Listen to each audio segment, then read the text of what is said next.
Volta agora para o nosso terceiro bloco. Então, a gente já viu aí direitinho o que é a coesão referencial. Então, a gente já sabe que na coesão referencial a gente tem os elementos endofóricos que apontam para outros elementos dentro do texto e a gente também tem os elementos esofóricos que apontam para elementos fora do texto. A gente viu tudo direitinho. Aí a gente viu que nos elementos anafóricos a gente faz referência a termo anterior. Nos elementos catafóricos a gente faz referência a termo posterior.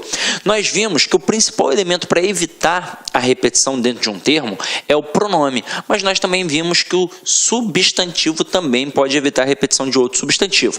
E agora, para finalizar, para ficar bonito, a gente vai fazer uma observação que às vezes a gente nem precisa de ter um elemento. Então vamos lá, acompanha aqui comigo. A elipse de um termo também funciona como um elemento coesivo anafórico. Olha só que parada bacana. Então aqui, ó, comi uma torta de maçã e uma de figo. Porque, na verdade, eu comi uma torta de maçã e comi uma torta de figo. A menina comeu pouco, deixou quase tudo no prato. Então, vamos lá. A menina comeu pouco e a menina deixou quase tudo no prato. Então, eu não preciso repetir ou então substituir o termo para fazer a coesão, evitando, consequentemente, o quê? A repetição do termo. Agora, se ao omitir um termo, eu evito a repetição de um termo anterior, é porque, na verdade, eu fiz uma coesão referencial anafórica, mesmo através da elipse, ok? Agora, vamos visualizar como é que isso funciona na prática, aqui no exercício rápido. Acompanha aí comigo, ó. O gorila fugiu da jaula. O gorila, no entanto, não feriu ninguém. Aí, se eu pedisse a você que está em casa para corrigir possíveis erros nesse pequeno texto, com certeza você destacaria a repetição da expressão o gorila. Então, nós vamos agora evitar a repetição através de algumas performances aqui, ó. Primeira situação que a gente vai utilizar. A gente vai colocar ali um pronome anafórico. Então, vamos lá. Um pronome anafórico. Que pronome anafórico a gente pode botar ali? Fácil. O ele. Então, ó. O gorila fugiu da jaula. Ponto. Ele, no entanto, não feriu ninguém. Mas a gente pode evitar a repetição também através de uma hiperonímia. Então, vamos lá. O que a gente vai colocar aqui? A gente vai colocar um hiperônimo. E aí, para e pensa. Se não existe geral sozinho e não existe específico sozinho, é porque não existe hipônimo e hiperônimo sozinho. A gente tem de ter um elemento para poder comparar. Se eu estou dizendo que aqui eu vou botar um hiperônimo, ou seja, um termo geral, eu estou mostrando que gorila, na verdade, é o termo específico. Então, qual é o termo geral para gorila? É o animal. Então, aqui, ó, eu vou botar o animal. Então, eu digo, o gorila fugiu da jaula. Ponto. O animal, no entanto, não feriu ninguém. Só que a gente acabou de ver aí na observação que eu sequer preciso colocar um termo para evitar repetição. Eu posso fazer uma elipse. E aí, o que é a elipse? É a omissão de um termo. Ou seja, no caso aqui, será o chamado zero absoluto. Então, a gente vai fazer as devidas adaptações de minúscula para maiúscula, é claro. Então, vamos lá. O gorila fugiu da jaula. Ponto.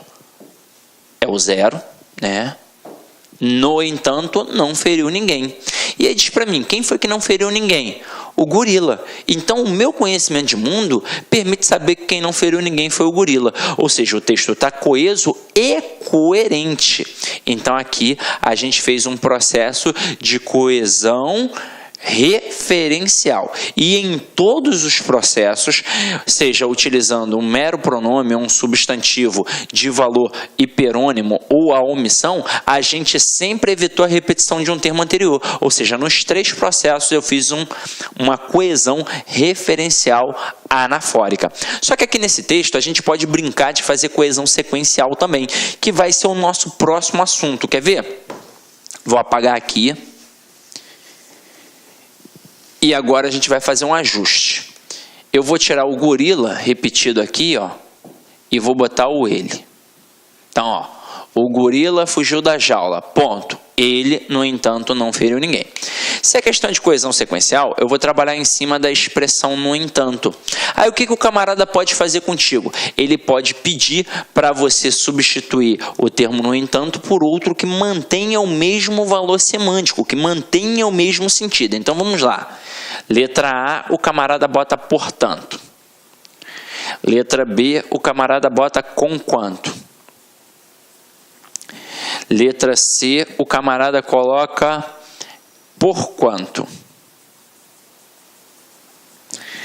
Letra D, o camarada coloca todavia. Aí, o que pode acontecer com o candidato? Ele pode olhar e pensar assim, caramba, no entanto, portanto, conquanto, porquanto, e é tudo muito parecido. É uma dessas daqui. Só que não é assim. A intenção do avaliador foi essa, foi te derrubar de acordo com a pronúncia da expressão. Só que para eu substituir o no entanto por outro que mantém o mesmo valor semântico, primeira coisa é saber o valor semântico do no entanto. E o no entanto aqui é uma expressão adversativa, ou seja, indica uma oposição. E por que tem a oposição ali? Simples. Quando eu digo que o gorila fugiu da jaula, para e pensa, se o camarada está numa jaula é porque ele é perigoso. E se ele fugiu da jaula é porque, teoricamente, ele vai ferir alguém. Porque se ele está dentro da jaula é para evitar que ele fira alguém. Só que, no entanto, ele não feriu ninguém. Ou seja, ele quebrou a lógica. Ou seja, por isso teve uma oposição. Por que não pode ser o portanto? Porque o portanto é conclusivo. Por que não pode ser o conquanto? Porque o conquanto é concessivo. Por que não pode ser o porquanto? Porque o porquanto é explicativo. E aí só não sobrou o quê? Só não sobrou o todavia, que é adversativo. Igual ao no entanto. Ou seja, eu posso colocar o gorila fugiu da jaula, ponto. Ele, todavia, não feriu ninguém. Até aí tudo bem? Agora, olha uma outra questão maldosa que a gente pode trabalhar aqui, ó. Eu boto assim, ó. O gorila fugiu da jaula, ponto. Ele, no entanto, não feriu ninguém. Aí eu destaco, no entanto, e peço para que você substitua por um outro elemento que não possa, ou seja, que não mantenha a mesma estrutura. Então, ó, dentre as opções abaixo, qual é aquela que não pode substituir o termo destacado? Aí o cara vai e faz assim, ó, porém, todavia, contudo e mais. O aluno pira. Por quê? Porque a primeira coisa é, se eu vou trocar por um que não possa substituir, né, se eu vou ter que assinalar um que não consiga manter o mesmo valor semântico, eu vou assinalar um que não seja adversativo. Só que aí o que o cara faz? Ele bota todas adversativas. E aí você fica, opa, essa questão vai ser anulada. Mas não vai ser. Observem, o no entanto aqui, ele está entre duas vírgulas. Por quê? Porque ele é uma expressão deslocada. Afinal de contas, a conjunção ela serve para ligar orações. Então, ela fica no meio das orações. Então, teoricamente, vem a primeira oração, uma vírgula e a conjunção, e depois vem a outra oração. Quando essa conjunção é deslocada, ela tem de ficar entre vírgulas. Foi o que aconteceu aqui. E quando a gente tem uma conjunção deslocada, a gente não pode utilizar o mais, porque o mais não pode ser deslocado. Todos os outros podem, mantendo inclusive o mesmo valor de oposição. Então eu posso dizer, o gorila fugiu da jaula, ponto. Ele, no entanto, não feriu ninguém. Ele, porém, não feriu ninguém. Ele, todavia, não feriu ninguém. Ele, contudo, não feriu ninguém. Mas não ficaria bacana e nem aceitável gramaticalmente dizer o gorila fugiu da jaula, ponto. Ele, mas não feriu ninguém. O mais caberia se ele estivesse na posição original. Se eu falasse assim, ó, o gorila fugiu da jaula, vírgula, mas não feriu ninguém. Aí ok. Agora, deslocar não rola. O mais é uma conjunção que não pode ser deslocada, ok? Então, continuando na nossa brincadeira, a gente agora vai para a coesão sequencial, que você meio que já sabe o que é, mas eu vou enfatizar os aspectos para você poder gravar ainda mais. Então, aqui, ó, as conjunções e as preposições, assim como as locuções conjuntivas e prepositivas estabelecem relações lógicas entre as ideias. Quando a gente pega a preposição, a lógica da preposição é um pouco mais esvaziada. Então, depende muito do contexto ao qual ela está inserida. Depende muito da expressão a que ela está ligada, para aí sim definir alguma coisa. Por exemplo, eu pego a preposição com. Ela pode adquirir algumas nuances. Se eu falar que Pedro saiu com Paulo para tomar uma cerveja, a preposição com está exprimindo um valor semântico de companhia. Agora, se eu falo que o Pedro feriu Paulo com a faca, aí eu já estou exprimindo um valor semântico de instrumento. Mas as conjunções, elas têm os valores mais fortes. Agora, é óbvio que a gente vai avaliar o contexto, mas um porém, por exemplo, sempre vai ser adversativo, sempre vai indicar uma oposição. Agora, vem aqui comigo para os exemplos.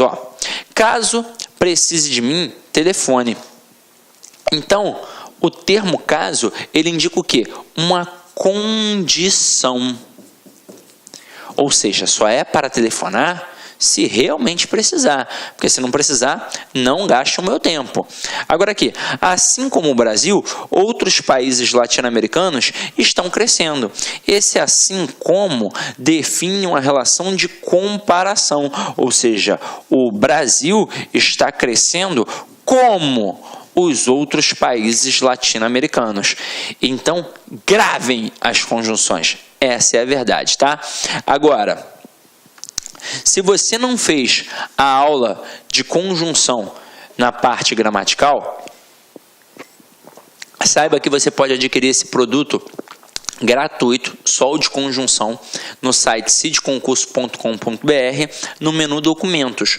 Ou se você quiser uma apostila completa, por exemplo, você gasta muito dinheiro às vezes com gramáticas, mais de R$100, quase R$200 uma gramática, para estudar um conteúdo que você pode adquirir na apostila que a gente disponibiliza no cidconcurso.com.br por apenas R$20. Então, é uma apostila essencial de língua portuguesa para concursos públicos. São 18 capítulos com 18 temas e é ao final de cada tema exercícios para você poder massificar. Então, acompanha aí. Aproveita porque tá baratinho, né? Então vem aqui comigo agora para a aula, galera. Muitas bancas trabalham com relações de causa e consequência. Isso daqui, tanto para a parte da interpretação, quanto para na hora que você vai trabalhar a sua produção textual, é muito importante. Então, olha só. Bebi tanto que passei mal. Então, aqui a gente tem uma correlação. A gente tem um que depende de uma estrutura intensificadora, como as palavras tanto, tal, tão e tamanho, e aí nesse momento a gente marca que há uma relação de causa e consequência. Sabemos que a causa é a origem de um processo e a consequência é o que decorre diante daquilo. Então, quando eu digo que bebi tanto que passei mal, a causa é ter bebido muito. E a consequência de ter bebido muito é ter passado mal. Quando acontece essa expressão do que com um elemento intensificador, você só precisa gravar que a causa sempre ficará do lado do intensificador e a consequência sempre do lado do que. Agora, como bebi muito, passei mal. Olha uma dica que eu vou te dar. O como, ele pode trabalhar principalmente 3 valores semânticos: comparação, pode trabalhar conformidade e pode trabalhar causalidade. Quando ele estiver no meio da estrutura, provavelmente ele está trabalhando comparação e conformidade. E aí é só você avaliar e perceber se tem uma relação de igualdade. Se eu digo assim, João é esperto como José. João é inteligente como José. Então, ali eu tenho uma relação de comparação. Eu consigo dizer que eles são, tipo, iguais, pensam iguais, né? Então, vamos lá. Agora, quando eu digo que o João joga futebol como o treinador orientou, a gente já sabe que aí não tem uma relação de igualdade. Ele não joga igual o treinador, ele joga conforme o treinador orientou. Aí isso é fácil para poder analisar. Agora, se o como encabeça a estrutura, com certeza é um como causal. E aqui, como bebi muito, passei mal. E aí perceba, o fato do camarada ter bebido muito é a causa para consequência de ter o quê? Passado mal. Então, fica a dica aí, tá? Gravem as conjunções. Agora, Acompanha aqui comigo.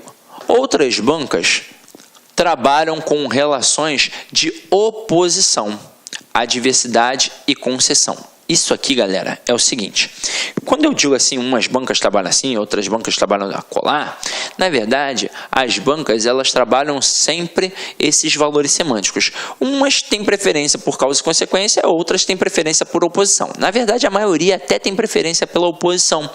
Porque quando a gente trabalha aqui, a gente tem que deixar bem claro que quando a gente fala de oposição, que é a base da argumentação, dentro da oposição eu tenho a adversativa, que é uma conjunção coordenativa, e eu tenho a concessiva, que é uma conjunção subordinativa adverbial.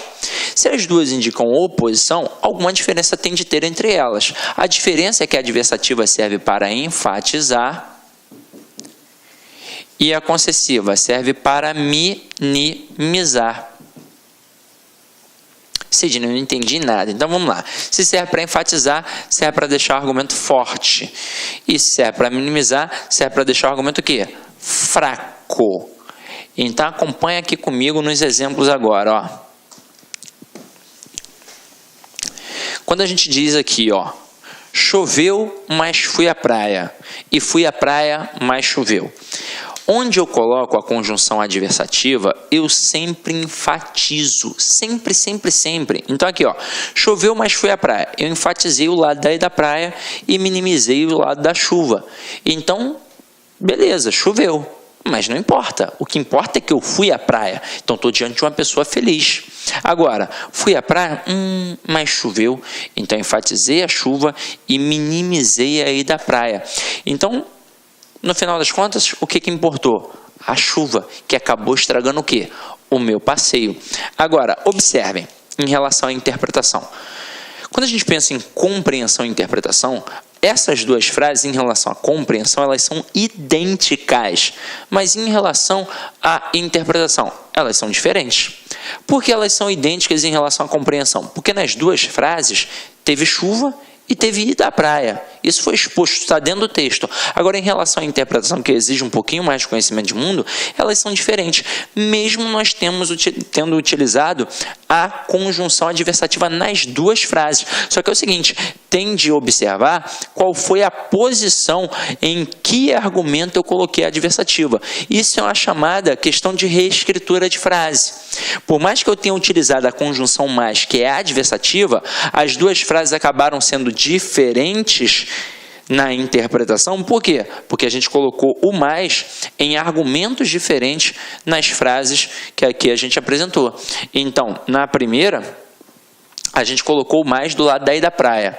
Então, enfatizamos a ida à praia. Na segunda, a gente colocou a conjunção do lado da chuva. Então, enfatizamos a chuva e por isso acabou sendo diferente. Agora, olha só esta outra expressão aqui, em que a gente trabalha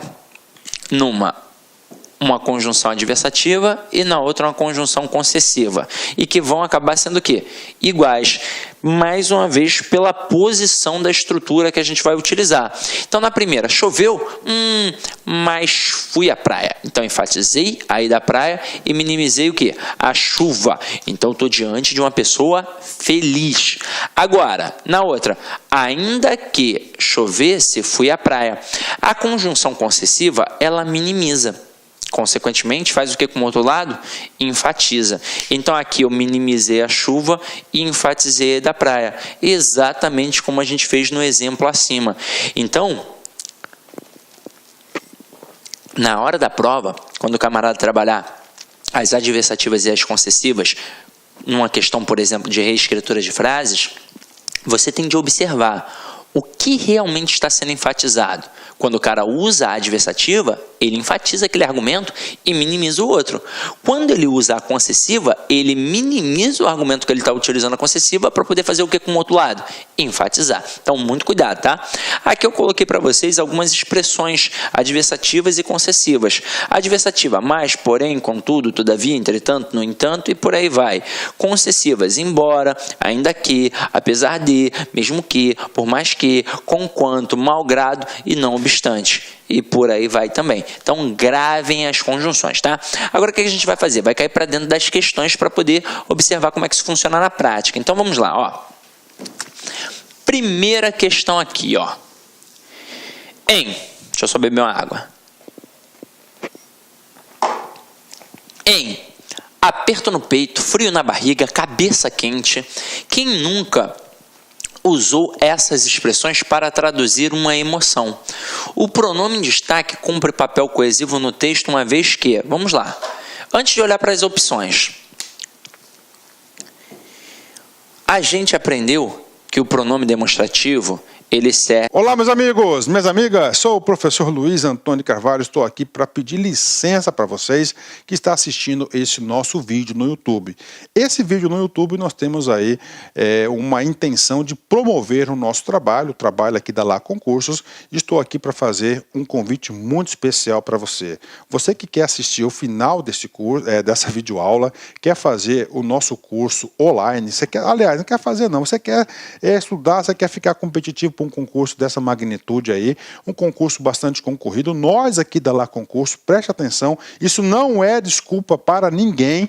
Nós fizemos um curso, né? 2-a-1, né? O que é o curso 2-a-1? 2 cargos e um curso, né? Então, nosso curso 2-a-1 para o Detran de São Paulo, que atende ponto a ponto do agente e ponto a ponto para o cargo de oficial estadual de trânsito, por apenas 10 parcelas de R$20, é isso mesmo, R$200, você vai assistir o restante dessa videoaula e mais o nosso curso completaço e tudo que tem um site de metodologia. Isso realmente é muito importante para nós. Tudo bem, pessoal? Então, eu estou fazendo esse convite. Quer se matricular? Tem um link aqui embaixo para você se matricular. Isso vai direto lá para o nosso site. Pode ter certeza que isso é confiável. Quer tirar alguma dúvida? Tem um link aqui do nosso WhatsApp que vai lá para a nossa central de atendimento. Bacana, meus amigos? Então, espero vocês aí da LAC Concursos, o pessoal do YouTube. Venha estudar conosco. Um forte abraço, fique com Deus. Tchau, tchau.